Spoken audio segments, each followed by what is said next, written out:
Hello dear students, आज मैं आपको कक्षा 9th का साइंस विषय का सेक्शन वाइज फिजिक्स, केमिस्ट्री और बायोलॉजी यानी लाइफ सेक्शन का सेशन 2023-24 के लिए मोस्ट एक्सपेक्टेड क्वेश्चन पेपर कराऊंगा। ये देखिए आपका 60 मार्क्स का है, 3 घंटे आपको मिलेंगे। इसके अंदर क्या है, आपको जो क्वेश्चन दिए गए हैं वो इस प्रकार से दिए गए हैं। सबसे पहले सेक्शन ए दिया गया जिसके अंदर फिजिक्स हम करेंगे। फर्स्ट क्वेश्चन देखिए, what is the unit of force. तो फोर्स की यूनिट क्या होती है, आपको पता है न्यूटन होती है, यानी जो फोर्स की यूनिट क्या होती है, न्यूटन। नेक्स्ट है, which of the following is not unit of energy, यानी एनर्जी की इसमें से कौन सी यूनिट नहीं है। तो इस क्वेश्चन के अंदर क्या है, आपको पता है जो जूल है, जूल क्या है, एनर्जी की यूनिट है। न्यूटन मीटर हमें पता है जो आपका वर्क डन होता है, ये एनर्जी, ये क्या होता है, फोर्स इनटू डिस्प्लेसमेंट होता है। तो फोर्स को किस में मापते हैं, आप न्यूटन के अंदर मापते हैं और एस को मीटर के अंदर। तो न्यूटन मीटर भी क्या है, एनर्जी की यूनिट है, ये भी इसकी यूनिट है। किलोवाट आवर, अगर हमें पता है जो किलोवाट आवर है हमारा जो एनर्जी होती है, ये होती है पावर इनटू में टाइम। और पी को मापते हैं वाट के अंदर, किलोवाट इसकी कमर्शियल यूनिट है। तो किलोवाट टाइम को आवर के अंदर, ये भी क्या है, यूनिट है आपकी एनर्जी की। तो इसके अंदर अगर आप देखेंगे ये जो किलोवाट है, ये वाली आपको ऑप्शन सी है जो ने पूछा जो नहीं है, बाकी तीनों एनर्जी की यूनिट है। कौन सी यूनिट नहीं है इसके अंदर, किलोवाट जो है ये क्या है, एनर्जी की यूनिट नहीं है। ये किसकी यूनिट है, ये पावर की यूनिट है, कमर्शियल यूनिट। नेक्स्ट है देखिए थर्ड क्वेश्चन आपका, why the atmosphere is held to earth by. तो अर्थ को किसने थामा हुआ है, हमारे ग्रेविटेशनल फोर्स ने, ग्रेविटेशनल फोर्स, ग्रेविटेशनल फोर्स लगता है सभी ऑब्जेक्ट के बिटवीन जो है। तो यहाँ पे आंसर आएगा ग्रेविटेशनल फोर्स है। नेक्स्ट है, what is the sound speed of sound in vacuum. Vacuum में कोई मटेरियल नहीं होता, नो मैटर, तो यहाँ पे क्या होती है, जीरो होती है। यानी जो आपकी स्पीड ऑफ साउंड है वैक्यूम के अंदर कितनी होती है, जीरो होती है। इसके बाद देखिए नेक्स्ट क्वेश्चन आपका फिफ्थ क्वेश्चन दिया गया है। क्या दिया गया है आपको, यहाँ पे स्टेटमेंट दी गई है। एक स्टेटमेंट को हम असर्शन कहते हैं, एक स्टेटमेंट को हम रीजन कहते हैं। यहाँ पे आपको एक स्टेटमेंट दी जाएगी, उसके साथ में एक रीजन दिया जाएगा। 4 आपको ऑप्शन दिए गए हैं। तो अगर आप देखेंगे 4 ऑप्शन में से क्या है आपका, दोनों जो स्टेटमेंट है, जैसे स्टेटमेंट पड़ी है आपकी असर्शन में, 2 person on a surface of moon can not talk each other, ये स्टेटमेंट है। There is no atmosphere on moon, moon पे कोई एटमॉस्फेयर नहीं है। तो दोनों स्टेटमेंट आपकी ट्रू है, यानी सच है। तो हमारी जब दोनों स्टेटमेंट ठीक हो और सेकंड वाली फर्स्ट को एक्सप्लेन करती है, तो हमारा आंसर क्या होता है, ए आंसर होता है। तो यहाँ पे अगर आप देखेंगे असर्शन के अंदर, अगर आप यहाँ देखेंगे जो असर्शन की स्टेटमेंट है और कोज जो इसका है, दोनों अगर ठीक हो, एक पर्सन जो है चांद पर बात नहीं कर सकता मून पे, बिकॉज वहाँ कोई भी क्या नहीं है, वहाँ कोई एटमॉस्फेयर नहीं है। तो दोनों स्टेटमेंट आपकी ठीक है और सेकंड वाली पहले को एक्सप्लेन करती है। तो हमारा आंसर क्या होता है, ए। हम बस आपको ये लिख देना है, ए आपका आंसर आ जाएगा। ए is the answer. Both A and R true and R is correct explanation of A. Now sixth question है देखिए, एक न्यूमेरिकल दिया गया है, एक ट्रॉली है, while going down the inclined plane, inclined plane पे जा रही है, इसकी एक्सेलरेशन दी गई है, आपको वेलोसिटी निकालनी है। तो मैंने आपको इक्वेशन लिखवाई थी, 3 इक्वेशन याद हो आपको। फर्स्ट थी V बराबर U पल्स में AT। तो आप इसका अगर यूज़ करेंगे बड़ी इजीली इसको निकाल पाएंगे। यहाँ पे क्या है, U क्या है आपकी इनिशियल वेलोसिटी है, इनिशियल वेलोसिटी है, ठीक है। v क्या है, ये फाइनल वेलोसिटी है।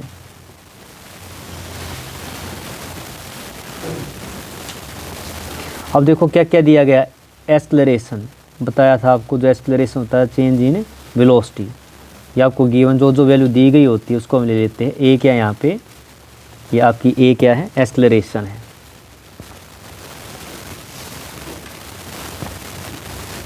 और एक्सेलरेशन क्या होती है, चेंज इन वेलोसिटी होती है।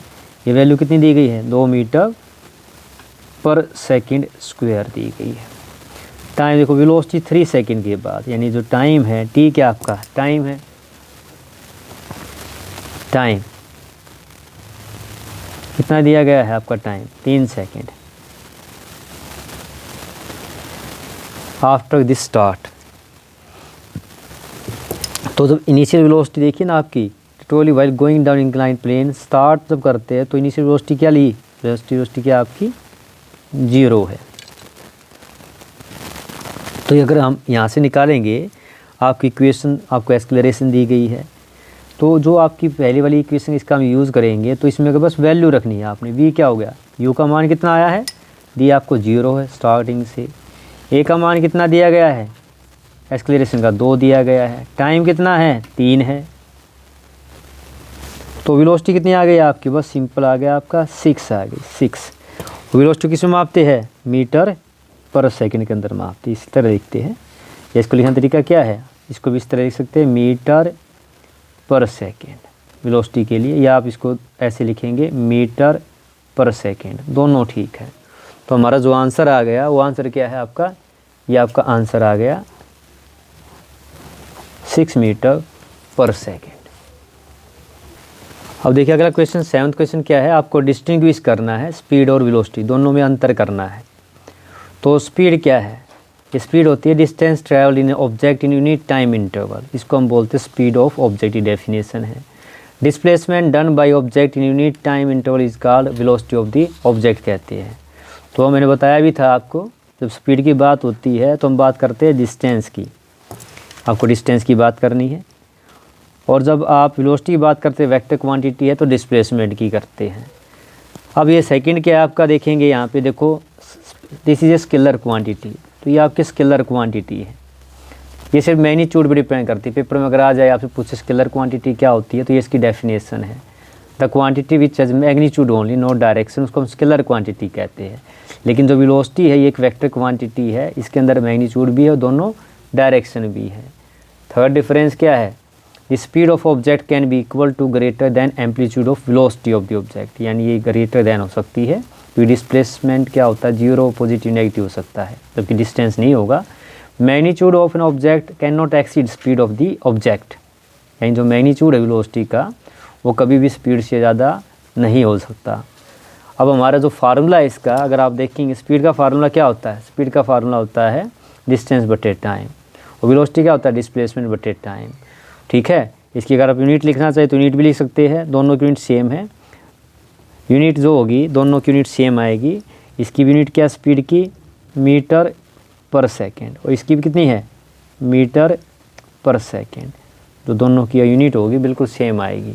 नेक्स्ट क्वेश्चन देखिए आपका, what is uniform circular motion, give an example, the movement of object moving bye uniform speed on a circular path is called uniform circular motion, ये इसकी definition है। तो यहाँ पे क्या इसका आंसर है, ठीक है, क्या है, the movement of object moving circular speed on a circular path. अगर मान लो मोशन एक सर्कुलर पाथ में होता है, अगर आप देखिए इस तरह मैं बना देता हूँ, ये आपका कोई ऑब्जेक्ट है, यहाँ से हम देखो स्टोन है, अगर आप खुद भी देखते हो अगर इस तरह मूव करते हो किसी वेलोसिटी से आपकी, तो जो मूवमेंट ऑब्जेक्ट का, इस ऑब्जेक्ट का यूनिफॉर्म स्पीड से ऑन ए सर्कुलर पाथ, उसको बोलते हैं यूनिफॉर्म सर्कुलर मोशन, ये डेफिनेशन हो गई है। सेकंड पूछा एग्जाम्पल, तो एग्जाम्पल क्या दिया गया है, the speed of tip of the fan blade. आपने देखा होगा जो फ़ैन घर में यूज़ करते हैं उसकी जो टिप होती है ब्लेड की वो घूमती रहती है एक एक्सल की, उसको बोलते हैं आपका यूनिफॉर्म सर्कुलर मोशन का ये एग्जाम्पल है। नेक्स्ट क्वेश्चन है, the frequency of source of sound is 100 hertz, how many time does it vibrate in a minute. तो यहाँ पे क्या दिया गया है, कोई आपका स्रोत है, ध्वनि का सोर्स है, वो 100 हर्ट्ज का है, साउंड प्रोड्यूस करता है। हाउ मेनी टाइम वाइब्रेट करेगा वो 1 मिनट के अंदर, यानी हिलेगा। तो फ्रीक्वेंसी कितनी दी गई, 100 हर्ट्ज है, इसका आंसर है ये। और 1 second there are 100 vibration. Frequency का मतलब क्या होता है, जो फ्रीक्वेंसी का यही मतलब होता है कि 1 सेकेंड में 100 वाइब्रेशन होते हैं। तो 1 सेकेंड 100 वाइब्रेशन होते हैं, तो 60 सेकेंड में कितना होगा, इनको मल्टीप्लाई कर दीजिए, एक सिंपल सा न्यूमेरिकल है, 100 × 60 कितना होगा, मल्टीप्लाई करके 6000 वाइब्रेशन। तो ये आपका क्या आ गया, आंसर आ गया। इसके बाद देखिए आपका 9th क्वेश्चन दिया गया है आपका state Newton second law of motion, derive it's mathematical formula. हमें FM में निकालना है।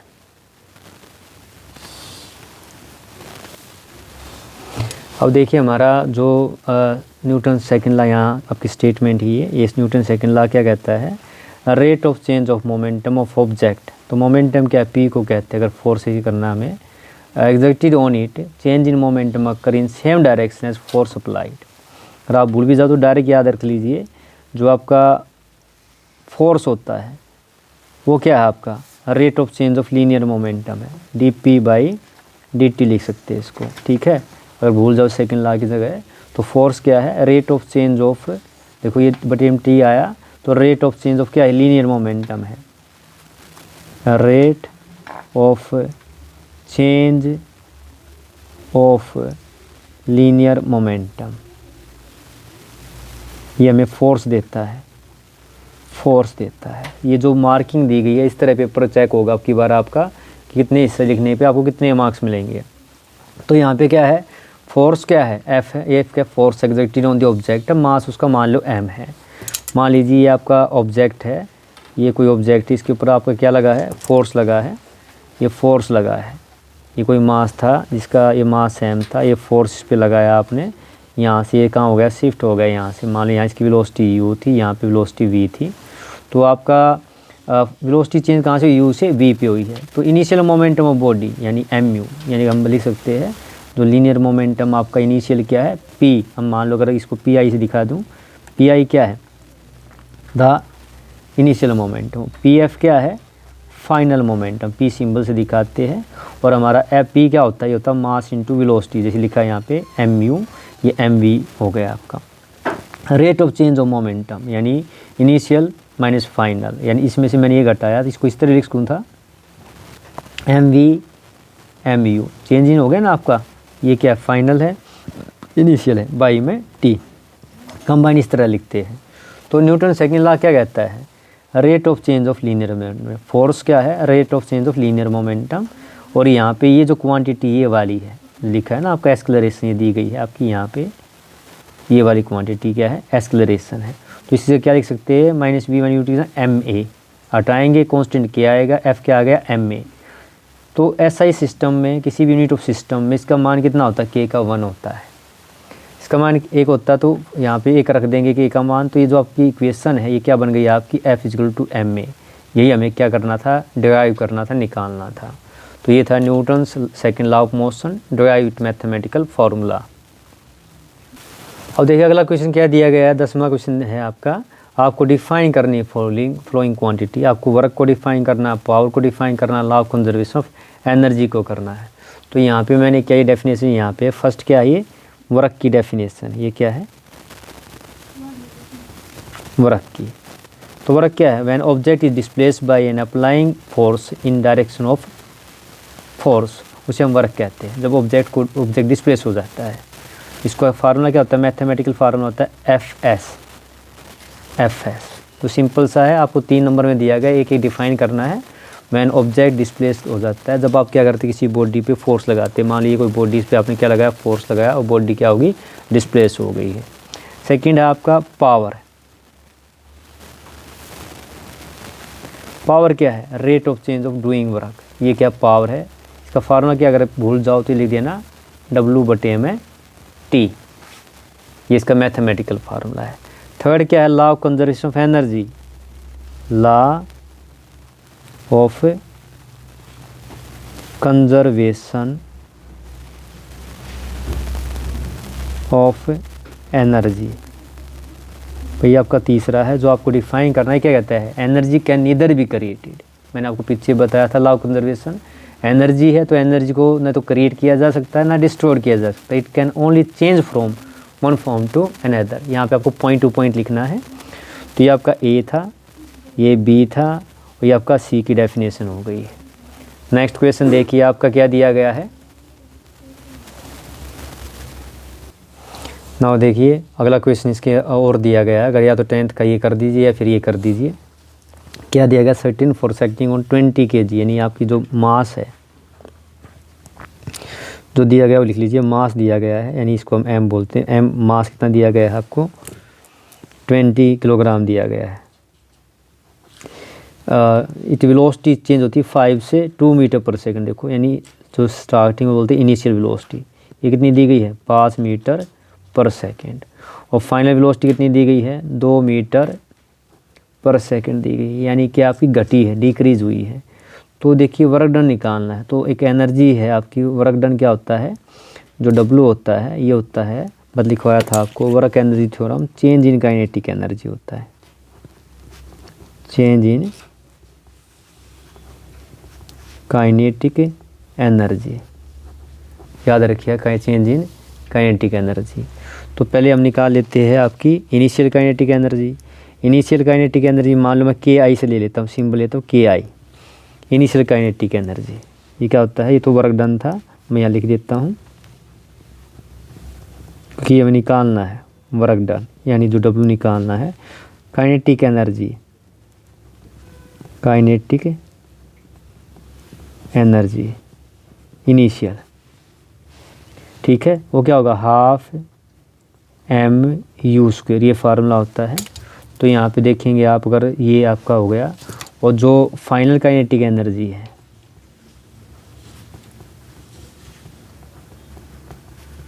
फाइनल काइनेटिक एनर्जी वो क्या फार्मूला होता है, इसको मैं KF से दिखा देता हूँ, KF, ठीक, कितनी है, इसका फार्मूला हो गया 12 mv², ठीक है। तो अब ये वैल्यू रखेंगे यहाँ पे, इसकी वैल्यू रख दीजिए, अगर आप चाहे तो एक साथ भी कर सकते हैं।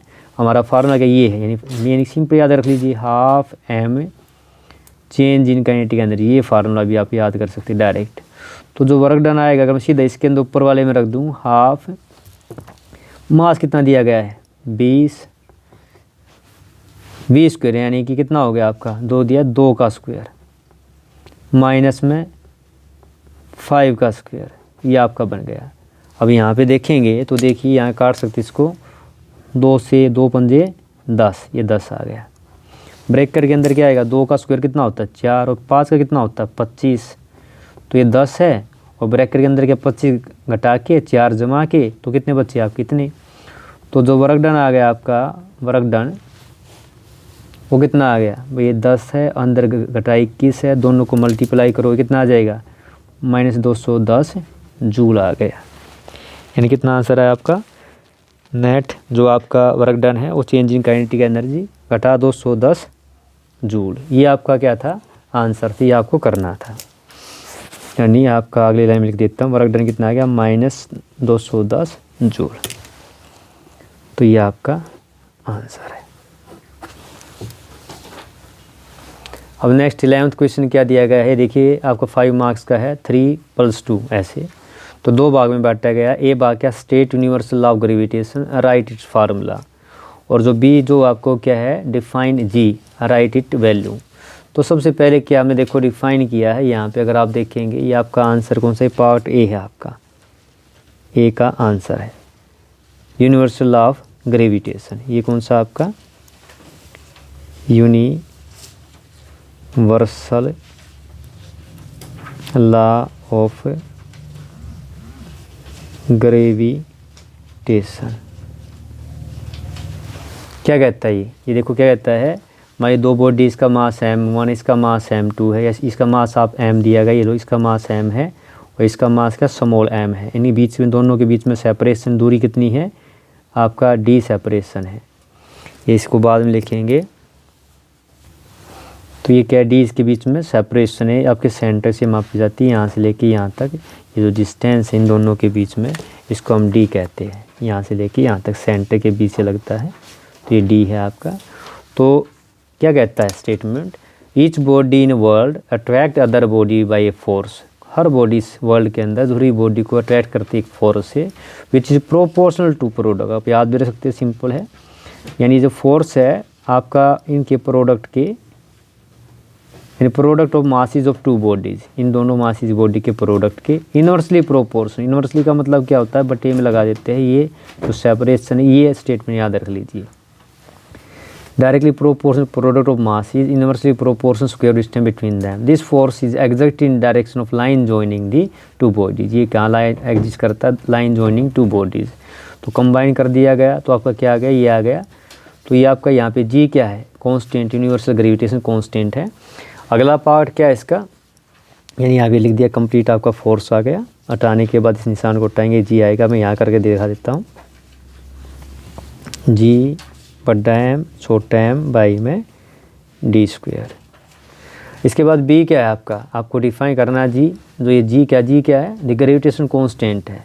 अट्रैक्टिव फोर्स होता है जो इंटरेक्ट करता है between two object with unit mass. इसका मतलब कि अगर ये जो आपको दिया गया है, अगर मैं इसको क्या मान लूँ, ये आपका m1 को, स्मॉल m को, बस अगर आपको डिफाइन करना ना आए तो क्या कर देना, इसको 1 मान लेना. और जो सेपरेशन है ये जो आपको दिखाई दिया गया है ये आपका जो d है, और d को क्या मान लेना है? 1 मान लेना है. तो हमारा जो अब f क्या होगा? f हमारा किसके बराबर आ जाएगा? g के बराबर आ जाएगा. ये जो आपका है, यानी b का आंसर ये. इफ़ m1 अगर आपको ये लिखना ना आए तो सीधा लिख देना इफ़ m1 बड़ा m छोटा m बराबर 1 हो जाए, सेपरेशन 1, तो f क्या हमारा? g के बराबर है.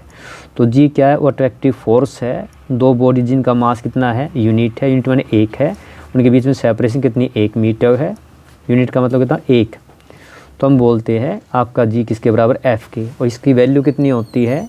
जो g की वैल्यू होती है 6.67 10⁻11 होती है न्यूटन पर मीटर पर केजी स्क्वायर.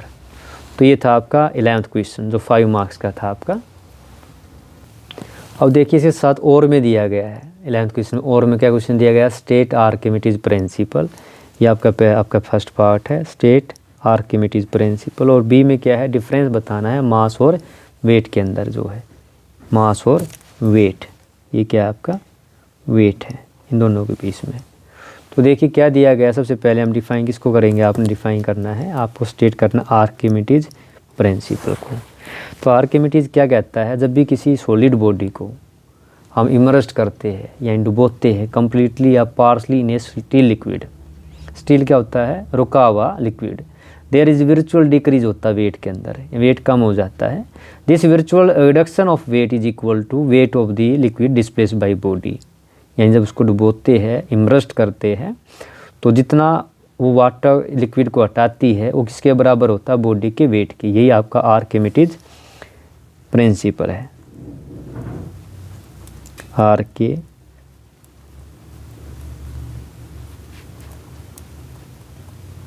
प्रिंसिपल. इसके आपकी एप्लीकेशन बतानी थी, कहाँ पे यूज़ होता है, सिद्धांत ये. तो ये देखो इट इज़, ये आपकी यूजेज है. Uses application. It is use to determine relative density of solid and gases. और डेंसिटी क्या होती है? इसको सिंबल और रोसी का जाती होते हैं मास बटे में वॉल्यूम. इस तरह निकालते हैं. शिप्स एंड सबमरीन के अंदर समुद्री जहाज होते हैं, पनडुब्बी होती है, are built using this principle. Electrometer to check purity of sample of milk. जो मिल्क होता है सैंपल को चेक करने के लिए एक इंस्ट्रूमेंट इलेक्ट्रोमीटर यूज़ करते हैं. इसकी में भी हम आर्किमिडीज प्रिंसिपल यूज़ करते हैं. हाइड्रोमीटर विच मेजर करती है density of the two liquid. यानी जो हाइड्रोमीटर, देखो हाइड्रो क्या होता है? ये अगला वाला हाइड्रो को पानी कहते हैं. तो डेंसिटी ऑफ लिक्विड मेजर करने का काम आता है. तो ये इसकी एप्लीकेशन है. फिर क्या दिया गया? डिफरेंस दिया गया है. आपको ये जब नोट करोगे तो ये आपको मार्क्स नोट नहीं करने हैं. ये मार्क्स क्या बता रहे आपका कितने पोर्शन का कितना नंबर दिया, ये आपको लिखना नहीं है. अगला है मास एंड वेट. तो मास और वेट के बीच में हमारा जो बी पार्ट इसका, उसमें डिफरेंस बताना है. तो देखो मास क्या है? इसको हम एम से यूज़ करते हैं, स्मॉल एम से. और ये क्या होता है आपका? वेट क्या होता है? ये फोर्स होता है जो क्या होता है? एम जी होता है. तो देखिए स्टार्ट करिए. दी मास क्या है? Amount of matter present in on object. एक ऑब्जेक्ट के अंदर जितनी कोई चीज़ मौजूद होती है उसको बोलते हैं मास. क्वांटिटी मौजूद थी, mass. The weight of object would be equal to force from which earth attract the object. जो अर्थ की सरफेस पे आप, ये जो आपकी अर्थ मान लो, इसी सरफेस पे आपका मास m है, तो वेट क्या आपका mg है. ये फोर्स के बराबर होता है f के. यूनिट क्या होती है मास की? यूनिट होती है मास की किलोग्राम. यूनिट का ना, यूनिट की बात की है. इसकी यूनिट क्या होती है? वेट क्या है आपका? न्यूटन, क्योंकि फोर्स दिया गया है। और इसको किस में मापते हैं? न्यूटन के अंदर मापते हैं। The value of mass remain same at any given place. कहीं पे ले जाओ आप, मास की वैल्यू क्या है? वो सेम रहेंगी, बदलेगी नहीं, कि क्वांटिटी ऑफ मैटर उसके अंदर जो है उतना ही रहेगा। If wait of object varies करती प्लेस टू प्लेस, क्योंकि जो वैल्यू ऑफ जी वेरी करती है, क्योंकि वैल्यू क्या है आप अगर भूल जाए तो जी वेरी करती है, जी वेरी करती है, वेरीज, इसलिए क्या है वेट भी वेरी करता है।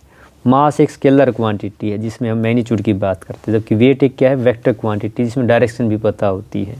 मास can be measured by physical balance, हम इसको मास को मेजर कर सकते हैं, जबकि स्प्रिंग बैलेंस यूज किया जाता है वेट को मेजर करने के लिए, स्प्रिंग बैलेंस। तो पूछ भी सकते हैं कि वेट को किससे मेजर करते हैं? स्प्रिंग बैलेंस से, और मास को फिजिकल बैलेंस से हम मेजर करते हैं। मेजर मतलब मापते हैं। नेक्स्ट जो आपका देखिए क्या है, आपका सेक्शन बी दिया गया। सेक्शन बी क्या है? इसके अंदर केमिस्ट्री पढ़ेंगे। तो केमिस्ट्री में अगर आप देखिए तो आपका जो पहले वाला जो क्वेश्चन है, 12वां क्वेश्चन है, अगर आप देखिए क्या है, which of the following can show Tyndall effect. आपको बताना कौन सा जो इसके अंदर टिंडल इफेक्ट को दिखाता है। तो देखिए ऑप्शन में क्या क्या दिया गया है आपको। पहला ऑप्शन दिया गया है आपको salt solution, milk, sugar solution, urea solution. तो टिंडल इफेक्ट कौन सा दिखाता है? जिसके अंदर क्या पार्टिकल साइज बड़ा होता है। तो यहाँ पे इसमें जो आपका राइट ऑप्शन क्या आएगा? मिल्क आएगा। इसको क्या बोलते हैं? दूध भी कहते हैं, मिल्क। ये क्या दिखाता है? टिंडल इफेक्ट दिखाता है। अगला है what will be the physical state of water at 100 degree centigrade. 100 degree state पे क्या होता है आपको पता है? 100 डिग्री स्टेट के ऊपर जब आप पानी को बॉईल करते हैं तो स्टीम भी बनती है, साथ में क्या है, स्टीम क्या होती है? भाप।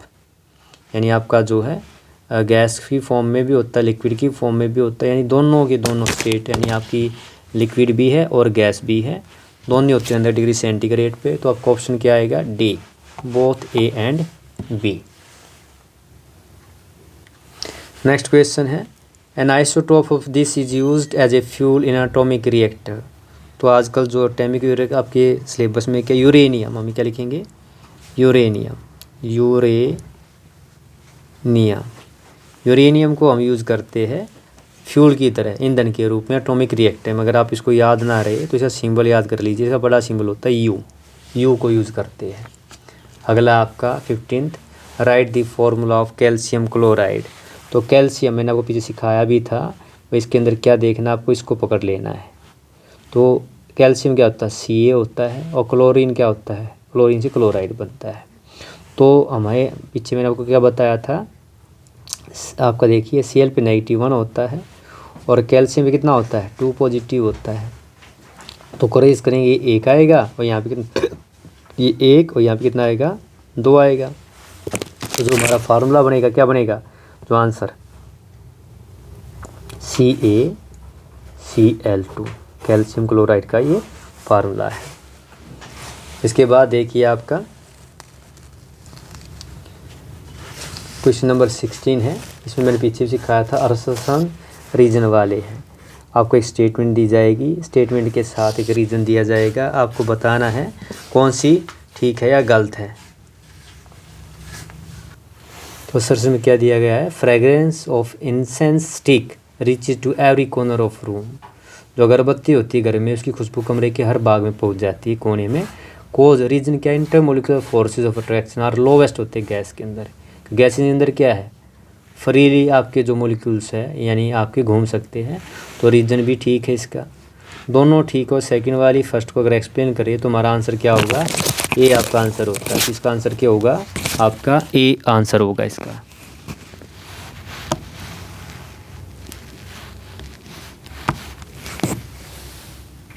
और नेक्स्ट देखिए आपका 17 क्वेश्चन। इसके अंदर आपको डिफ्रेंशिएट करता है होमोजीनियस मिक्सचर में हेटेरोजीनियस मिक्सचर में डिफरेंस करना है। तो होमोजीनियस मिक्सचर हेटेरोजीनियस मिक्सचर में डिफरेंस क्या है? होमोजीनियस क्या है? It can not be physically divide into part. इसको क्या हम अलग नहीं कर सकते, it can be physically divide कर सकते हैं। जैसे ये क्या आपका, अगर आप पानी के अंदर नमक घोल देते हैं तो यहाँ पे पानी के अंदर रेत घोल देते हैं, सैंड।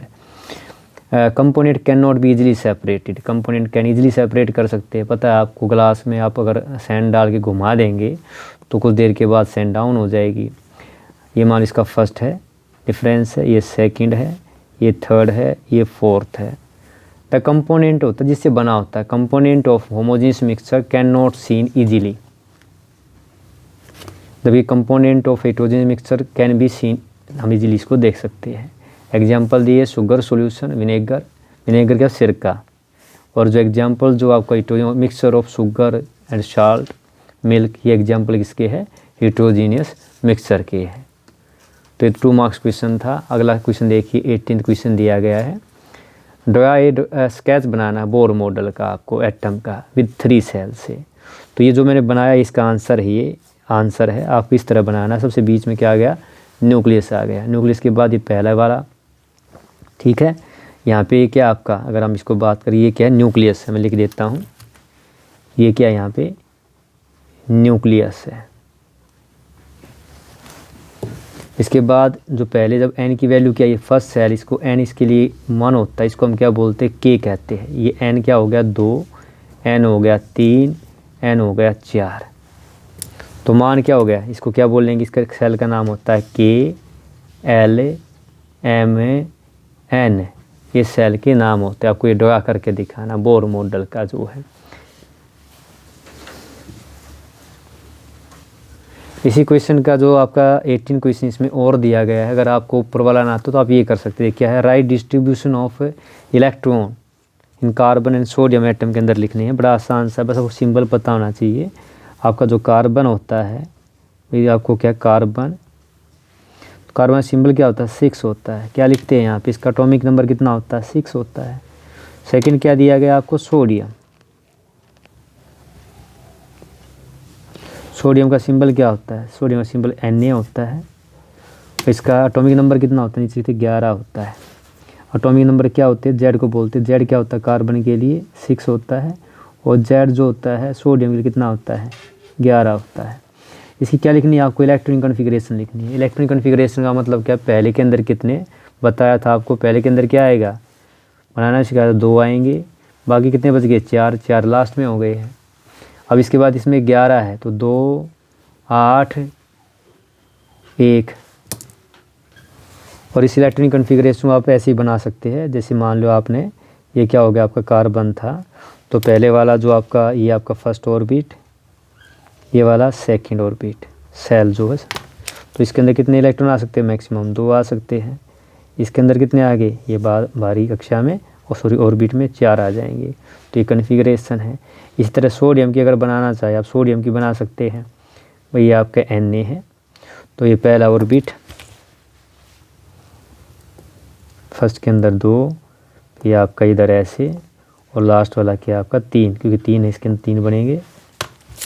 तो फर्स्ट में ये 2, इसमें कितने 8, 2, 4, 6, ये 8, और लास्ट वाला 11th ये हो गया। तो इसको बोलते हैं इलेक्ट्रॉनिक कॉन्फ़िगरेशन। ये क्या है, इलेक्ट्रॉनिक, इलेक्ट्रॉन बनाया, उस पीछे एक लगा दिया, इलेक्ट्रॉनिक कॉन्फ़िगरेशन, ये हो गया आपका। तो ये था 80th क्वेश्चन। और 19th क्वेश्चन देखिए, आपको क्या दिया गया है, आपको कन्वर्ट करना है following temperature into Celsius unit के अंदर करना है। तो ये जो आपका, हमें जब भी आपको सेंटीग्रेड में बदलना हो, आपको सी में बदलना है सेंटीग्रेड में, तो क्या करना है आपको, केल्विन को क्या करना है, केल्विन स्केल से, केल्विन जो स्केल दी गई हो स्केल, उसे क्या कर देना, माइनस कर देना, किसको, जो गिवन है, जो गिवन आपको दिया गया है। तो गिवन कितना है फर्स्ट के अंदर, ये जो पहले वाला ए का ऑप्शन है, तो इसके अंदर यह 300 - 273 कितना आएगा आपका, ये 27 आ जाएगा डिग्री सेंटीग्रेड। लिखते ऐसे हैं।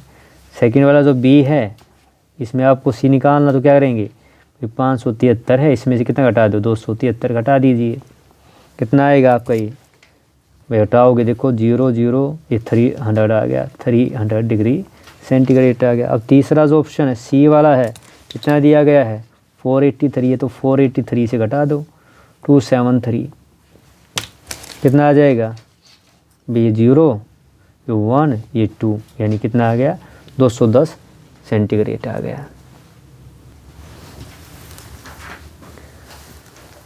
अब आपका नेक्स्ट क्वेश्चन देखिए, आपका 20वां क्वेश्चन दिया गया है। कंपेयर करना है आपको properties of electrons, proton and neutron.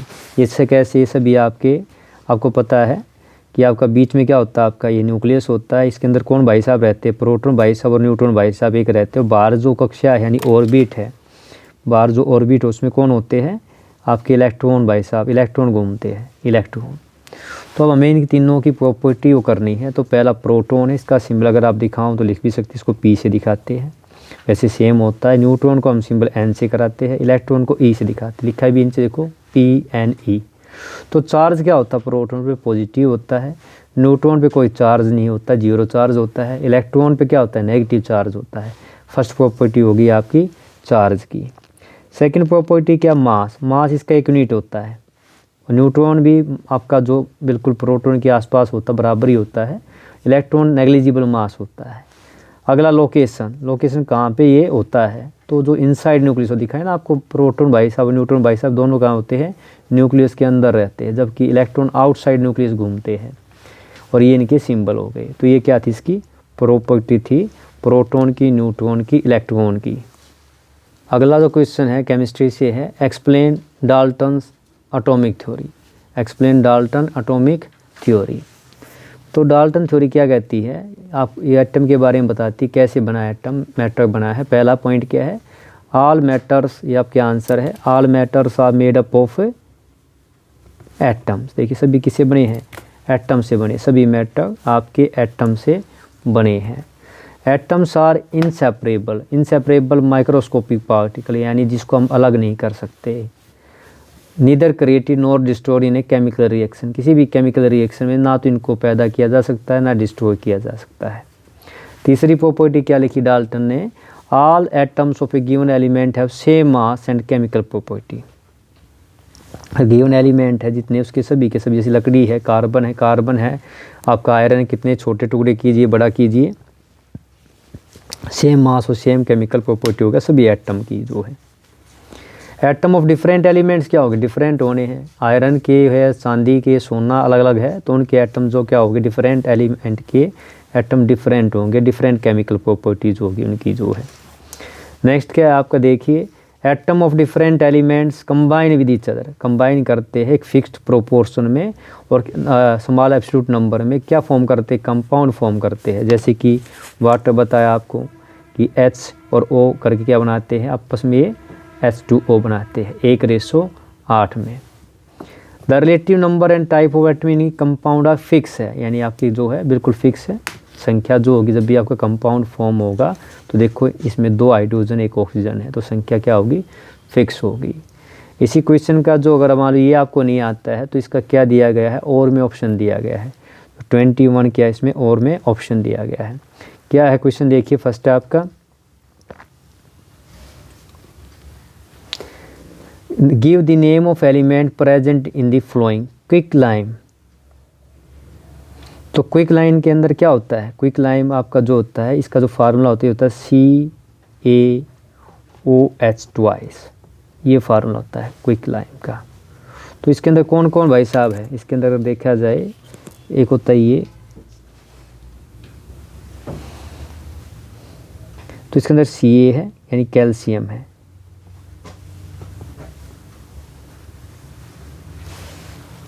Sorry ये आपका क्या है, सिलिक लाइम है। क्विक लाइम क्या होता है,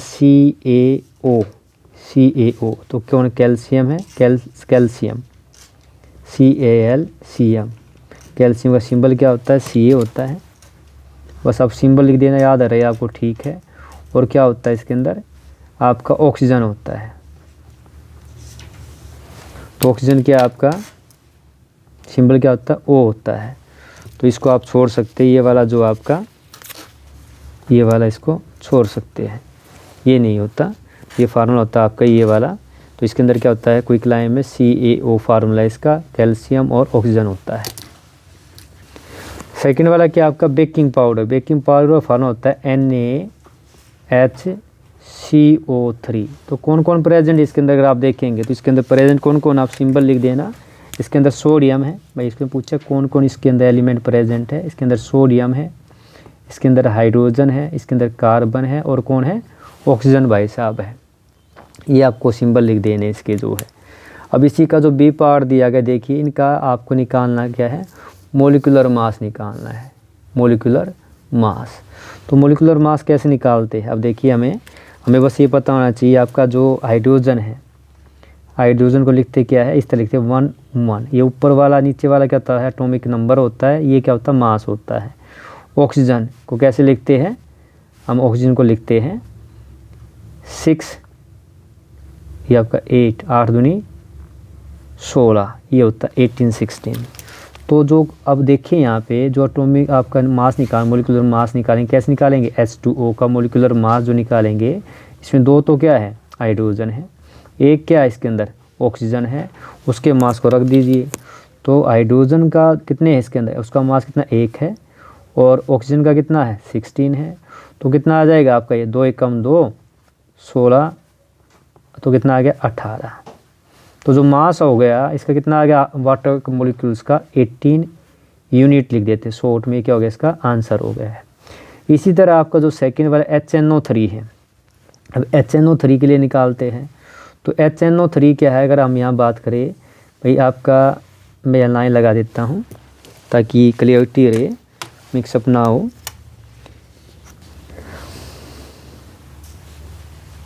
ऊपर वाला तो हो गया हाइड्रोजन का, अब HNO3 है। तो HNO3 के अंदर हम बात करते हैं, इसके अंदर कौन है, हाइड्रोजन है, नाइट्रोजन है और ऑक्सीजन है। अभी बताया था इसका एटॉमिक मास 1 होता है, इसका 14 होता है, इसका कितना होता है 16 होता है। तो 1H1 ये 7, ये 8, इस तरह होता है। तो इसका मास कितना आएगा भाई, एक तो हो गया इसके अंदर हाइड्रोजन और एक है नाइट्रोजन, इसके अंदर देखिए HNO3, नाइट्रोजन कितने हैं, 1 है, इसका मास कितना है 14 है, और 3 क्या है, ऑक्सीजन है, ऑक्सीजन कितना है 16 है। तो करेंगे 1, ये हो गया 14 और 16 3 48, इसको अगर आप जोड़ेंगे देखना ये हो गया 63 यूनिट आ गया आपका। तो इसका क्या हो गया, HNO3 का मोलिकुलर मास आएगा 16 आपका जो 22 अब बायोलॉजी सेक्शन स्टार्ट होता है, जो हमारा कौन सा सेक्शन होता है, सी सेक्शन होता है। तो फर्स्ट क्वेश्चन क्या देखिए, which of the following is covered by a single membranes. तो सिंगल मेम्ब्रेन्स यानी कि एक ही होती है, इसके अंदर ये कौन सा आपके अंदर अगर देखेंगे, which of the following covered single membranes, बाकी में एक से ज़्यादा हो सकती है। तो हमारा आंसर क्या होता है, लाइसोसोम होता है, याद रखिएगा क्या होता है, लाइसोसोम, यानी चारों ओर सिर्फ एक ओनली झिल्ली होती है, यानी कि इसकी मेम्ब्रेन होती है, परत होती है। 23 है, देखिए which one of the following fishes is surface feeder, यानी कौन सी मछली जो जल की सतह पे भोजन प्राप्त करती है, सरफेस पे आके क्या करती है, खाना खाती है, भोजन करती है। तो उसका नाम क्या है आपका, कटलास। ये डी आपका क्या है, राइट आंसर है, कटलास, ये वाला। अगला क्वेश्चन दिया गया देखिए, the crop which are grown in the rainy season, कौन सी जो है फसल आपकी उगाई जाती है रेनी सीजन के अंदर जो है। तो इसके अंदर आप देखेंगे हमारा ऑप्शन में आपको फिल इन दी ब्लैंक्स भरना है। तो याद रखना खरीफ की फसल, क्या भरना है, खरीफ।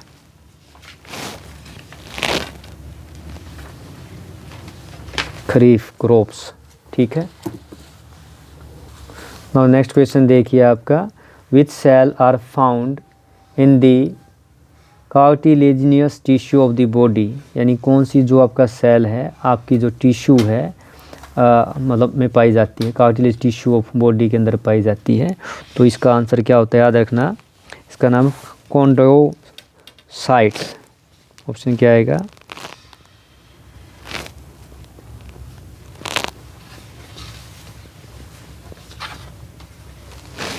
chondrocytes. Cell is found in the cartilaginous tissue of the body. Next question आपका बिल्कुल सेम असर्शन रीजन वाला, आपको 2 स्टेटमेंट दी गई है, ध्यान से देखिए। यहाँ पे देखिए फर्स्ट क्या है आपका, यह स्टेटमेंट जो आपकी ये आपकी स्टेटमेंट है और ये क्या आपका कोज है। तो क्या दिया गया है, फर्स्ट है adipose tissue is found around the blood vessel. आपको पता है ये adipose tissue found blood vessel के अंदर नहीं पाई जाती। तो ये क्या स्टेटमेंट है, रॉन्ग स्टेटमेंट है। कहाँ पाई जाती है, beneath the beneath the skin पाए जाते हैं।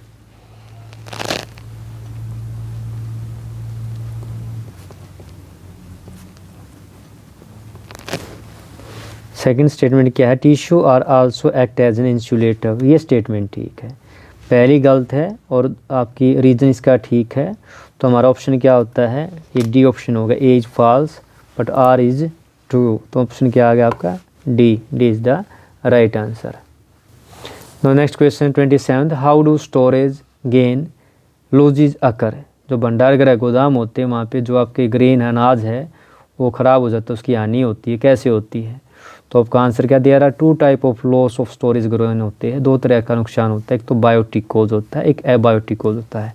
बायोटिक का मतलब होता है आपका जैविक कारण, जीवों की वजह से। एबायोटिक क्या होता है आपका, अजैविक कारण।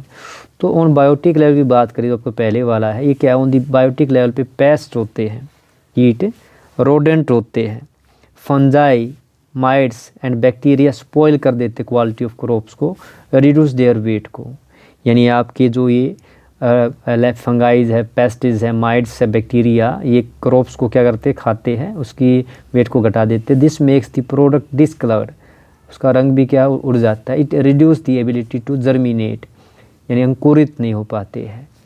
नेक्स्ट इसका जो सेकंड जो आपका कोज है, एबायोटिक कोज है, वो क्या है, lack of moisture, heat on a abiotic basis spoil the crops. बारिश होती है, नमी में क्या है आपका जो क्रॉप्स है, आपका जो ग्रेन्स है वो स्पॉइल हो जाता है, तो फंगस प्रोड्यूस हो जाती है। फंगस देखिए फफूंदी, जो क्या करता है क्रॉप को ख़राब कर देता है। तो यहाँ पे आपका जो स्टोरेज ग्रेन है उसकी हानि 2 कारण से, बायोटिक, एबायोटिक कोज। नाउ देखिए नेक्स्ट क्वेश्चन जो आपका क्या दिया गया है, draw a well label diagram बनाना है एनिमल सेल का। तो आपको ये एनिमल सेल का डायग्राम बनाना है, आपका 3 मार्क्स में पूछा गया है। इस डायग्राम को आपको क्या है, छापना है। इसकी सभी टर्म जो लेबलिंग करनी है, जैसे यहाँ पे लेबलिंग की गई है, तो एग्जाम में एक डायग्राम आता है, इसका अच्छे से आपको अभ्यास करना है। तो ये कौन सा आया, एनिमल सेल आया है। अब देखिए नेक्स्ट क्वेश्चन 29 क्वेश्चन दिया गया है, आपको क्या दिया गया है, ये देखिए, what are the consequences of following condition, क्या परिणाम होंगे, निष्कर्ष निकलेंगे। Option A, B, C, 3 option दिए गए हैं। A cell containing higher water concentration than surrounding medium. तो जब वाटर मूव करता है तो आपका इसका जो होगा, आपका देखिए, एक cell containing high water concentration है सराउंडिंग मीडियम से, तो इसका जो आंसर होगा पहले का, हमें पता है हमेशा फ्लो कहाँ होता है, हाई टू लो कंसनट्रेशन की तरफ होता है। तो water move from high concentration to low concentration, इसी को क्या बोलते हैं, एक्सो ऑस्मोसिस कहते हैं। पेपर में आ भी जाए एक्सो ऑस्मोसिस। इस केस के अंदर क्या होता है, जो सेल होता है श्रिंक हो जाता है, सिकुड़ जाता है आपका जो है। बी पूछा गया है, a cell having low water concentration than surrounding medium, और सराउंडिंग मीडियम में कंसनट्रेशन, तो वाटर क्या करेगा, अंदर आएगा। Water moves from high concentration to low concentration, अब बाहर से अंदर आया तो इसको क्या बोलते हैं, एंडो ऑस्मोसिस कहते हैं, एंडो ऑस्मोसिस। इसके बाद तीसरा क्या है, जब दोनों तरफ देखो, cell having equal water concentration to its surrounding medium, तो रिजल्ट क्या होगा, नो चेंज, नो रिजल्ट, क्योंकि ना अंदर ना बाहर, दोनों तरफ क्या कंसनट्रेशन सेम है, तो हमारा आंसर क्या आ गया, नो रिजल्ट। तो ये था आपका 29th क्वेश्चन, बिल्कुल ईजी था। तो यहाँ पे क्या आपका, यहाँ पे श्रिंक होता है, सेल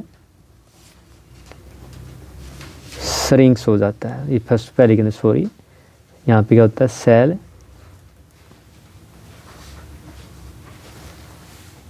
तो फर्स्ट केस के अंदर क्या होगा, सेल आपका सेल श्रिंक्स हो जाएगा, सिकुड़ जाएगा, सेल श्रिंक्स। सेकंड केस के अंदर क्या, जब वाटर सेल के अंदर जाएगा आपका तो क्या होगा, वो स्वेल होगा, फूल जाएगा, सेल स्वेल। आप सीधा बस इतना लिख सकते हैं। और तीसरे दोनों तरफ कॉन्सेंट्रेशन सेम होती है तो कोई भी रिजल्ट आपको नहीं मिलता है, सेम रहता है। और देखिए इसी क्वेश्चन का जो और में दिया गया, क्या दिया गया, डिफ्रेंशिएट करना है आपको रफ के अंदर स्मूथ एंडोप्लास्टिक रेटिकुलम में, यानी ये क्या आपका है, RER है, और ये क्या आपका SER है, स्मूथ एंडोप्लास्टिक रेटिकुलम। तो डिफरेंस इसके 3, 1, 2, 3। तो देखिए रफ के अंदर की सरफेस रफ होती है, नाम से पता चल रहा है सरफेस इज रफ, इसकी सरफेस स्मूथ, एक तो होगा डिफरेंस यही। राइबोसोम फाउंड, क्योंकि रफ क्यों है, क्योंकि राइबोसोम लगे होते हैं सरफेस के साथ, ribosome are found on it, ये क्या स्मूथ है, चिकनी है, तो ribosome not found on it, यानी इसका विपरीत लिखा है opposite. It main function is protein synthesis, ribosome क्या करते हैं, प्रोटीन सिंथेसिस करने में काम आते हैं, भोजन बनाते हैं। It main function is lipid synthesis, तो अगर आप देखेंगे इसके अंदर लिपिड सिंथेसिस होती है, इसमें क्या होता है, प्रोटीन सिंथेसिस होती है। अगला क्वेश्चन आपका 30 क्वेश्चन है, देखिए आपका क्या दिया गया है, differentiate between striated unstriated cardiac muscles based on their structure, site, location in the body. तो देखिए आपका ये क्वेश्चन का फर्स्ट है, आपको डिफ्रेंशिएट करना है, तो डिफ्रेंशिएट किस में करना है, ये आपकी मसल के बीच में करना है। 3 टाइप की मसल है आपकी, कौन कौन सी, striated muscle, unstriated muscle, cardiac muscles.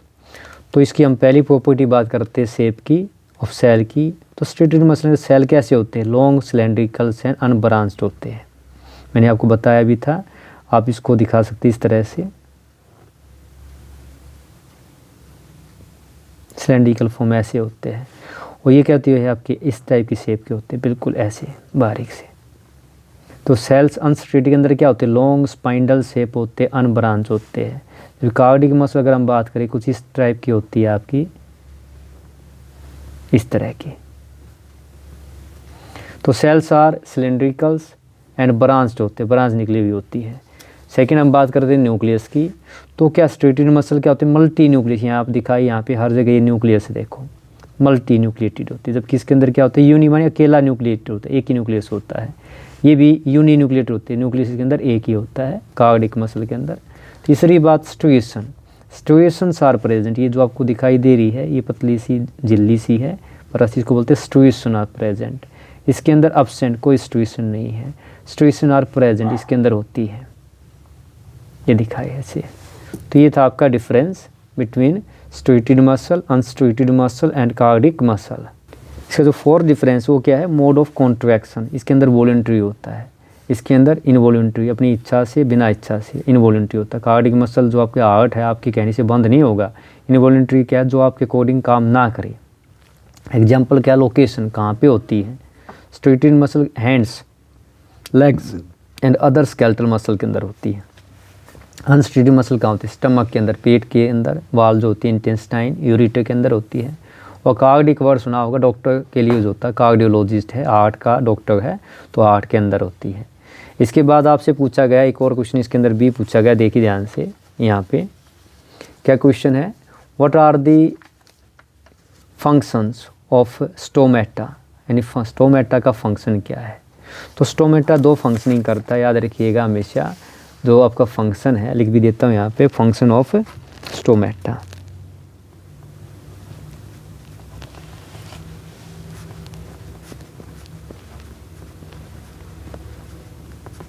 First है ट्रांसपीरेशन और सेकंड है एक्सचेंज ऑफ गैसेस। तो ये इसका सिर्फ आपको पॉइंट टू पॉइंट लिखना था, transpiration and exchange of gases. इसी क्वेश्चन का जो आपके 5 मार्क्स का है। अब अगला जो पार्ट इसका, ये 30th क्वेश्चन था, इसका अगर आपको पहले वाला नहीं आता तो आप इसका और वाला पार्ट कर सकते हैं, ये वाला। तो और में क्या दिया गया, differentiate between parenchyma, collenchyma, sclerenchyma on the basis of their cell wall. तो आपको देखिए ये आपका क्या हो गया, डिफरेंस करते हैं पैरेन्काइमा में, कोलेनकाइमा, स्क्लेरेन्काइमा। तो पैरेन्काइमा सेल जो होते हैं अलाइव होते हैं या जीवित होते हैं, कोलेनकाइमा में सेल्स लाइव होते हैं, जबकि स्क्लेरेन्काइमा में डेड होते हैं। जो बारी परत होती है ना पेड़ की, आपने देखा होगा, ये सेल वॉल थिन होती है, इसकी थिक होती है, इसकी भी थिक होती है। इंटरमोलिकुलर जो स्पेस होते हैं, इंटरसेलुलर स्पेस, इंटरसेलुलर स्पेस क्या होते हैं, मोर होते हैं, जबकि इंटरसेलुलर स्पेस आर लेस होते, कम होते हैं, इसके अंदर होते ही नहीं है, there is no intercellular spaces. अब इसी के अंदर देखिए इसका जो बी पार्ट दिया गया, देखिए क्या दिया गया, dry label diagram of neuron. So neuron का आपको डायग्राम को क्या है, छापना है। तो देखिए आपको ये डायग्राम बनाना है, यानी क्या लिखेंगे इसके ऊपर 30, ये बी आ गया, आपको ये डायग्राम आपको बनाना है। ये देखिए क्या है, न्यूरॉन का डायग्राम है, ये न्यूक्लियस हो गया, ये डेंड्राइट्स है, ये एक्सोन हो गया, नर्व एंडिंग हो गया, सेल बॉडी हो गया। तो ये आपका था डायग्राम ऑफ न्यूरॉन्स। तो ये था आपका 9th कक्षा का must expected paper, must expected important question. आप इसको करिए। आपको क्या है, इसके 3 सेक्शन में A, B, C, physics chemistry bio portion में मैंने आपको कराया। आप इसको ध्यान से करेंगे, पॉइंट टू पॉइंट, ये बड़े काम का आपके लिए।